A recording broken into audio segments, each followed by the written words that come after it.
अविश्वास प्रस्तावावरून विरोधकांनी संसदेत गदारोळ घातला। संसदेत विरोधकांचा गदारोळ पाहायला मिळाला। लोकसभेचं कामकाज दुपारी 3 वाजेपर्यंत तहकूब करण्यात आलेलं आहे।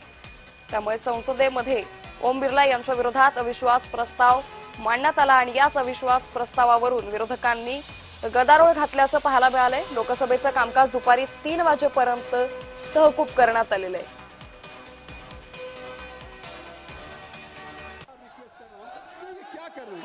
आप क्या कर रहे हैं? अगर मैं सदन की कार्रवाई को चलाना चाहता हूं, मैं सदन की कार्रवाई को चलाना चाहता हूं और देश भी चाहता है कि अगर विपक्ष ने एक रिजोल्यूशन में आपने अपने स्पीकर के खिलाफ अगर कोई टेक्स्ट दिया है, अगर आप उनके खिलाफ अविश्वास लाना चाहते हैं तो आप इस पे चर्चा करिए।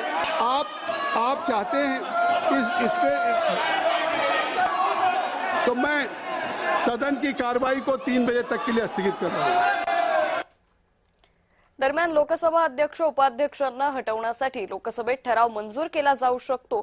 तो नियम नेमका काय सांगतो पाहूयात। घटनेच्या कलम 94 नुसार लोकसभा अध्यक्ष उपाध्यक्षांना हटवण्यासाठी लोकसभेत ठराव मंजूर केला जाऊ शकतो। हा ठराव विद्यमान लोकसभा सदस्यांच्या बहुमताने मंजूर करावा लागतो।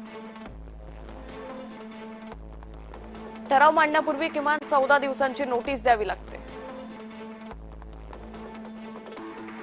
14 दिवसांनंतर लोकसभेत त्या प्रस्तावावर चर्चा घेण्याची तारीख निश्चित होते। चर्चेच्या दिवशी संबंधित अध्यक्ष सभागृहांचे अध्यक्षस्थान भूषवत नाही। प्रस्तावावर चर्चा होते आणि त्यानंतर मतदान होतं। ठरावाच्या मंजुरीसाठी लोकसभेच्या एकूण सदस्यांच्या साध्या बहुमताची आवश्यकता असते। बहुमत मिळाल्यास अध्यक्षपदावरून हटवले जाऊ शकतात। त्यामुळे विरोधकांनी संसदेमध्ये मोठा गदारोळ घातल्याचं पाहायला मिळतंय। तर लोकसभा अध्यक्ष यांना हटवण्यासाठी लोकसभेत ठराव मांडण्यासंदर्भात चर्चा सुरू असतानाच विरोधकांनी मोठी घोषणाबाजी केली। त्यामुळे आता दुपारी 3 वाजेपर्यंत लोकसभेचं कामकाज हे तहकूब करण्यात आलेलं आहे। अविश्वास प्रस्तावावरून विरोधकांनी संसदेत गदारोळ घातल्याचं सुद्धा पाहायला मिळतंय। तर जगदंबिका पाल यांच्या समोर विरोधकांनी जोरदार घोषणाबाजी केली।